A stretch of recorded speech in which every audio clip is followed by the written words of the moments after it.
Hi, everybody, and welcome into Nine of Faithful Radio's post-game presser uh, preview show. I'm your host, Jamie, here to talk about the press conference. Kyle Shanahan did go live about an hour and a half ago, an hour ago.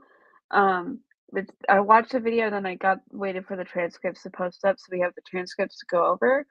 Um, since I didn't, they haven't posted. I'm not very good at cutting up the audio clips and stuff. Um, and whatnot. So we're gonna go off of that. And yeah, so we have some of those updates going through, um, and whatnot. So that is pretty exciting. Yeah, and then talk a little bit about Kyle's thoughts on this game and the Lions in general and stuff, and how everything's going and whatnot. So before we get into all of that, we do have some advertisement stuff to play. Um, to help keep the lights on going over here. And sorry if I sound a little nasally. I'm feeling a little under the weather, so hopefully it's not too bad. And whatnot. So yeah, I'm gonna play this ad clips real quick, and then we'll be right back into it. This segment is brought to you by Shop49ers.com, the official online store of the 49ers. Use our affiliate link in the description to get the latest official Niner gear. Save 10%. This segment is brought to you by SeatGiant.com. Use the promo code NinerFaithfulRadio at SeatGiant.com to save on all your theater, concert, and sporting event tickets, as well as help out. Today's episode is sponsored by Power Brand Systems. Need help getting new customers for your business? Let Power Brand Systems help you grow with their powerful tools. Visit powerbrandsystems.com/Niner Faithful Radio for more info. If you like our content and would like to support the show, consider leaving us a tip in our tip jar at ninerfaithfulradio.us/tip jar. Join our exclusive membership community where you get exclusive NFR content not available anywhere else. Join our exclusive chat, 20% off of all non-sale For the Faithful by the Faithful gear, and much more. Visit portal.ninerfaithfulradio.us/login to join. For the Faithful by the Faithful Season 4 apparel is finally here. To see this year's designs and also save 20% off of Season 1 through 3 designs, go to ninerfaithfulradio.com/shop. What's up, y'all? It's your boy Niner Faithful, inviting you to check out our game day shows. I'll get you ready for the game with our pregame show. Jason gives you his thoughts on the first half with our halftime show, and Jaymie will wrap things up with our postgame show. Follow us on social media at Niner Faithful Radio on Facebook, Instagram, Tumblr, and TikTok, and at Niner. Alrighty, guys. Thank you guys for bearing with me with that. Yeah, so we're gonna get into this press conference. First things first, we do have a Monday night football game this week against the Lions, so there will be no content tomorrow, obviously, since we will not be playing until Monday. And then, as in the advertisement, we do have our schedule for the Monday night game. Our main man T is going to be going on at around 1 o'clock. Jason goes around 2 minutes before the halftime starts, and then goes through halftime. And then I'll be going live right after the game, as long as I'm not scheduled to work, which I don't think I will be. And so we will, yeah, be ready for all of that. All right. So I want to do that quick reminder. All right. So let's get in to this. We have a few things to talk about from Kyle. All right. So we have Kyle always opens up with the injury updates. So here is his opening comments. All right, injuries for the game. O lineman Spencer Burford will be out. Linebacker Dre Greenlaw will be out. O lineman Aaron Banks will be out. D lineman Robert Beal Jr. is out. Safety J.R. Brown is questionable. Our lineman Colton McKivitz is questionable. Linebacker Tatum Bethune is questionable. Cornerback Travarius Ward is questionable. Go ahead. All right, next question. Is Travarius Ward personal? Kyle's response, yes. Um, any good news, Kyle? Yeah, stuff I can't totally share. I haven't talked to him about it, so we'll keep it personal, but nothing bad happened. All right, so we'll stop there for a minute. Um, so I mean, our O line is really taking a hit. So is our D line, to be honest. So officially, Burford and Banks are officially out. So we'll have another backups in for O linemen. Probably activate people off the practice squad. Um, so we'll see how that goes. Colton McKivitz is questionable, which is not super great. Hopefully, he's able to play. Tavarius Ward is questionable. Hopefully, it's nothing. Kyle says it's not bad. So again, I do believe he was not there at practice today. So, um, yeah, we have that. And yeah, I mean, pretty standard stuff. I mean, nothing too crazy. Um, Man, our linebackers are getting hit too a little bit. Because Tatum is normally like our backup too. So yeah, we'll just have to keep it going. Um, Next question: do you expect Banks and Greenlaw to be on IR before the game starts? Kyle, Banks will. So officially, Banks will officially be going on IR. Greenlaw is still out of the open. I wonder if it's because he was already on IR and it's different.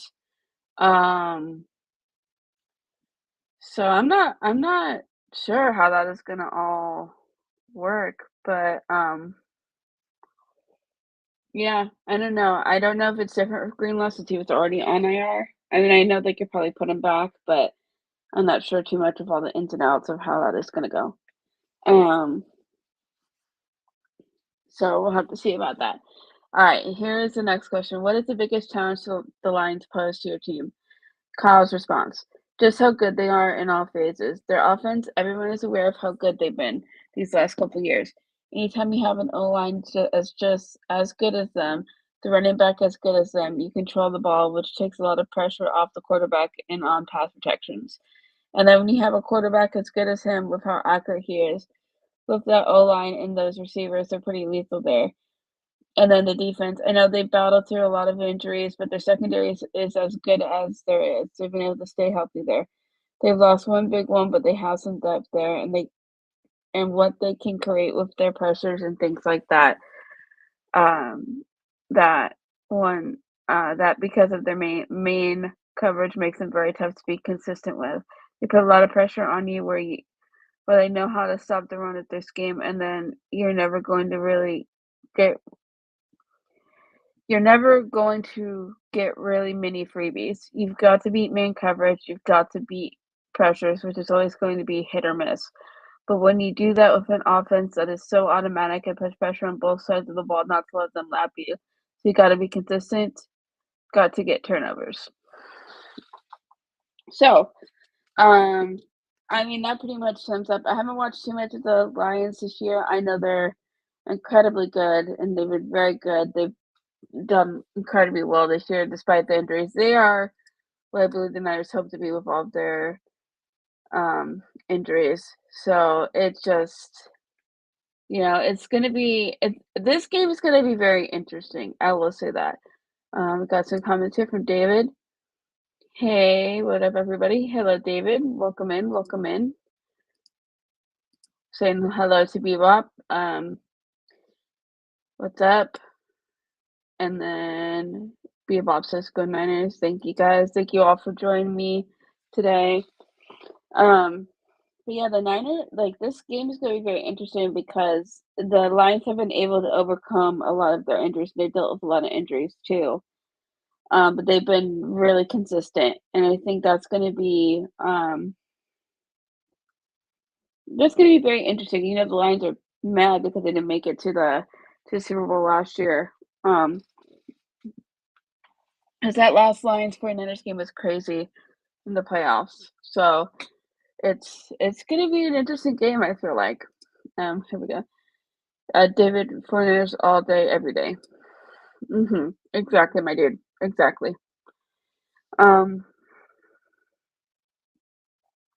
Here is the next question. Is there anything you can point two for the dearth of takeaways over the last several games. Yeah, usually when you're flying, here's Kyle's response. Usually when you're flying around, you're eventually going to get some takeaways than we have. I think one thing that's been bad is we dropped some that have been given to us. We missed a couple opportunities. In games where you don't stop to run very well and you don't make guys throw the ball a lot, 80% of the turnovers in the league come on pass plays. So you need to stop the run and get guys to throw the ball a lot more, then you'll have more opportunities at that. And so I think when we've had opportunities, we've missed them. And anytime teams can stay balanced versus us, you're going to get less of those opportunities. Um, I think that is true. It is harder to cause a fumble than to get a pick or to break up a pass and pick it off. I feel like, um, so it'll be interesting if how the Lions. I think the Lions are also a very, very balanced team. Like Kyle said in the first response, they can run and then they have a really good passing game going with a very accurate quarterback and really good receivers. So it's going to be interesting. Um, but yeah, hopefully we get. I think that is something that we have to get some turnovers this game if we're going to stand a chance. And this game, I feel like it's either this game can very easily be a blowout, or I mean, we can give them a hard time. So um, here's the next question. Running back Isaac Garindo is not on the injury report. How did he kind of get through the week? Yeah, it was good to have him back. We had a full speed practice yesterday and he looked good. So no holdbacks, he's good to go. So that is definitely a positive thing. We'll get Corendo back this week. Um, which like no offense to anybody else, but like it's it was he's been a very, very like he's more consistent than the running backs we have right now. So it's good. It will be good to get him back. Um Here is another question about the O-line. What is your biggest challenge with putting together this offensive line with all the new pieces in there? Kyle's response: just that having three guys who were on other teams' practice squads last week, the continuity is obviously not there, and just them not being in the building with verbiage and things like that. It's a big challenge. They've done a good job of getting in here on the day before Christmas, working on Christmas, trying to catch up and do that stuff. And they've had a solid week of practice. Still got more time until the game, and those guys will be working as much mentally to get ready. But anytime you're new and you haven't been out there much, it's always a challenge. Um, yeah, I mean, the O line has just been banged up all year, and I think this is something that we don't always take into consideration. Is how Kyle goes on to it later too. Is just every like communication with the offensive line and between offensive linemen is extremely important. That everybody's on the same page, everybody gets the right blocks, and all of that stuff. That's extremely important to the play. Like games, becoming more and more of a firm believer that games are won in the trenches, and that is a big reason why the Niners have not won a Super Bowl. It's because we get beat in the trenches. Um, and so hopefully, you know, I admire the new guys coming in and working around the holidays and stuff. That's huge. And I know it's probably not that big of a deal, but that is good. Um, and yeah, hopefully it's not too bad. Hopefully some of the work will be good and will help them. Um, and we'll have to go from there. Next question: is this your biggest turnover on offensive line that you dealt with in your coaching career? Kyle's response: probably biggest one I can remember. That really shows you how much of like injuries have affected the O line. Um, Here's the next question. Does that fall on O lineman Jake Brendel or quarterback Brock Purdy to kind of help these guys line up, I guess, in the midst of the game, rather? Kyle's response: the good thing is, if O linemen mess up lining up, then we have issues because they don't move, at least until the snap starts. But no, that's helping communicate is a big deal. but sometimes you communicate and that language doesn't always come right away. You try to keep it simple for them, try to categorize stuff in groups, and the guys next to them just try to communicate as much as possible, and you try to help them out. Um, I think that is a huge thing, too. Like I said, communication is going to be a big thing for them, and I'm sure the guys are going to try to help. The guys that have been there are going to try to help as much as they can, and yeah, we'll just have to see how it goes. David, I hope the 49ers can win on Monday. I hope so too. We'll see what happens. I just know the Lions are a very good team. Um, and we'll just have to hope for the best.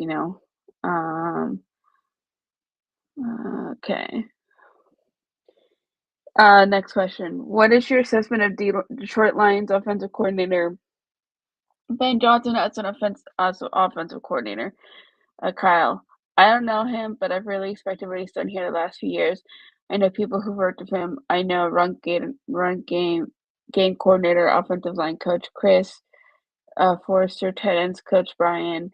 Those guys worked with him down in Miami. Talked about him as a dude, which he seems like an awesome guy.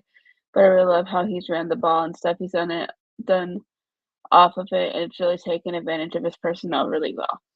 So, Kyle, I'm giving props. And stuff. Next question. When you were watching replays of the NFC Championship game, this game, were there feel good vibes or were there mixed feelings that you wish you had those plays available this week? Kyle's response. No, it was when you watch a game like that, it was feel good vibes to a degree. You watch the first half and you get frustrated, but you know how it's gonna end, so you don't get too frustrated. There were good things to coach off of. You could see some mistakes, big mistakes there in the first half, and it's cool to show guys overcome them and how you do it. So there were a lot of really good drives in that game. There were some big plays in the game, but it's kind of the toughness that we played in the second half, really showing guys surely what it takes to win when it's not just a guy making. There were some really unbelievable plays like BA on the tip down on the field and stuff like that. But besides that, some big scrambles by Brock, but it was some real hardness football. The guys back in that game and doing it the old-fashioned way, and it was cool to watch that. We've watched a lot of it yesterday, just talking to the run game and things like that. Another response: 16-2 us Lions all time. Yeah, I mean it's true. I'm never gonna not say it can happen. On paper, we're definitely not the favorite. Um, But yeah, we'll see. We'll see how it goes. Um, but yeah, no, I mean, that championship game in particular was a crazy one, and the fact that uh, how wild that game was, and the comeback in the second half, it was just insane. Um, because the team did not look good in that first half. So yeah. But yeah, there's some like the BA play. There's some crazy plays in that. Next question. We've seen BA around here a little bit. How's he doing? Everything on progress. Kyle, yeah, he's plugging along with that. The rehab guys, I don't see much of. They come on early in the morning and they're usually out of here before we get off the practice field. But he went to LA for the surgery, did the rehab there for a while, and then he's been back here like the last month or so going through his process, working hard. It's a long process, but he's on track. Um, so I mean, nice little update on him. Haven't heard much about BA since he got hurt. But it sounds like everything's on track. And so I'll probably get him back in the middle of the season next year sometime. Um, Next question. You talked a lot. The Sentinels football channel. Hey, hey yo. Um, Next question. You talked a lot about the year tight end. Salute. You talked a lot about the year tight end George Kittle has had. But in a year like this, when you've had so many young guys playing, how important is to have somebody who's kind of consistently maintaining the standard, showed those guys what it looks like, even if the season isn't where you want it to be. Um, Here is I think it's always important. This Kyle's response. I think it's always important. You don't just say a standard. It takes a while to be that standard. And that's from work we put in here over the years and having the right guys who've done that and guys who have battled throughout this year to get to see every day, especially when you go through a long season like this, seeing guys like Kittle, Fred Warner, Bosa, getting back in Debo, like those guys working through all this, still practicing hard and doing everything they can. Um, that's extremely important. All you are is if your life experiences, and this is a lot of people's first year, and you need to see things done the right way, no matter how your season's going. I think that is something that I don't think a lot of us have really thought of, but is how many young guys are actually playing. So it's going to be an interesting, it'll be an interesting thing to see. But I mean, it is important for them to have to see guys like Kittle and everybody doing their thing and having a good standard. Um, Next question: Has Detroit Lions QB Jared Goff improved since his days at the Rams, or is the same quarterback in a good situation? Kyle's response: I think it's hard for any quarterback to be successful if they're not in a good situation. I think Goff was unbelievable with the Rams their Super Bowl year. I thought he was a borderline MVP player. I know not every year was like that for him, just statistically and stuff. I think the following years weren't quite as good. But when his team's real good around him, he's as good as any quarterback in the league.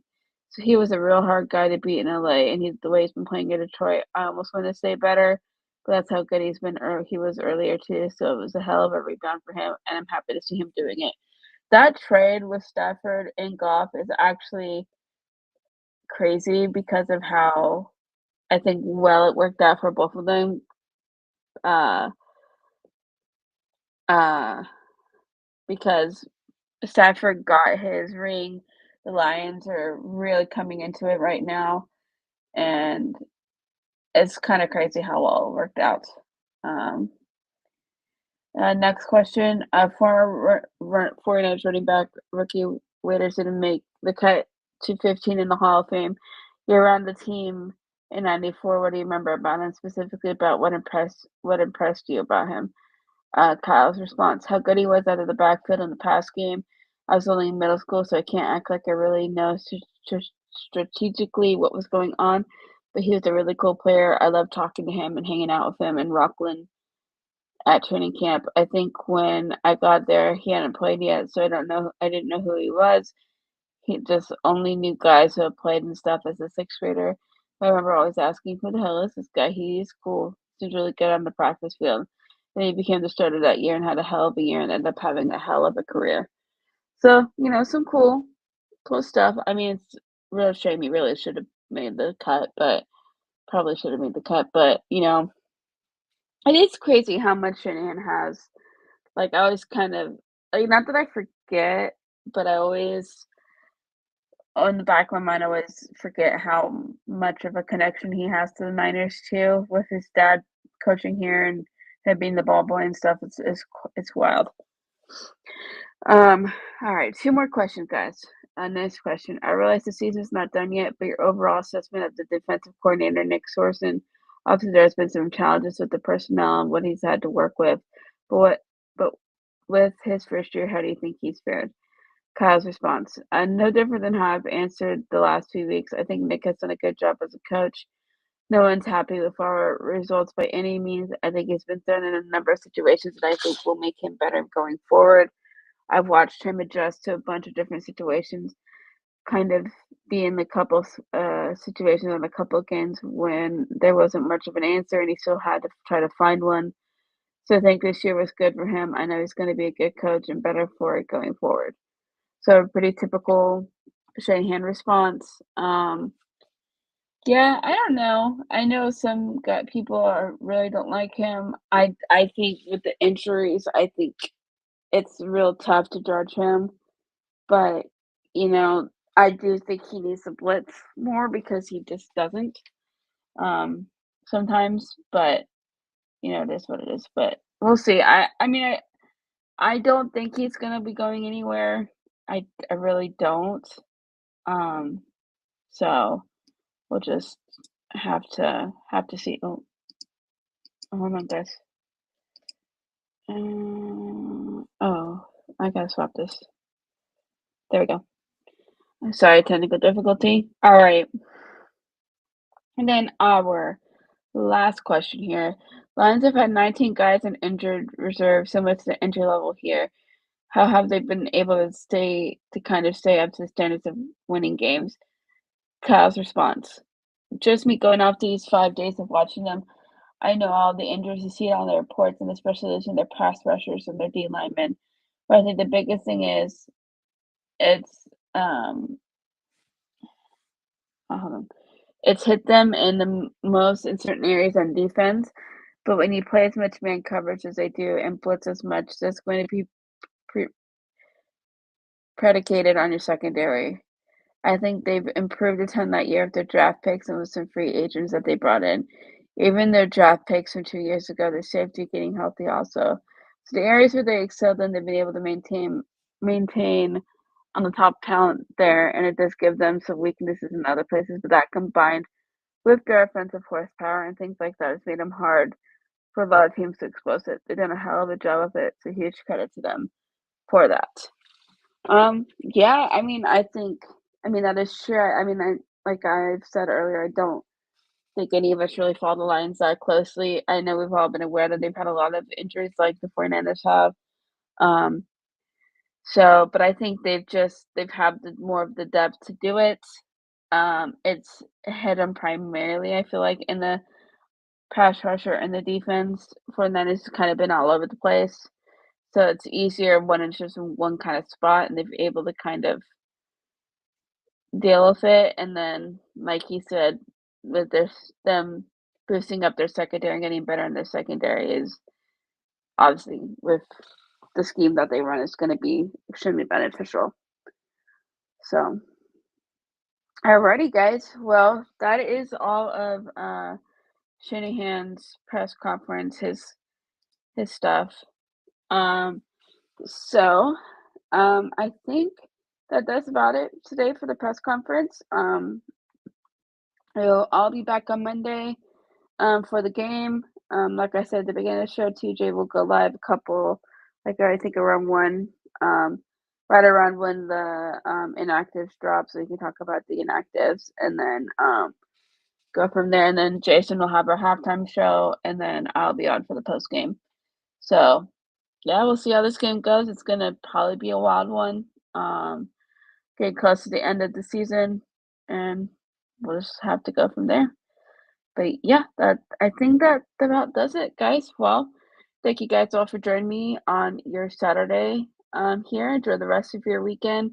We'll see you guys on Monday for the game.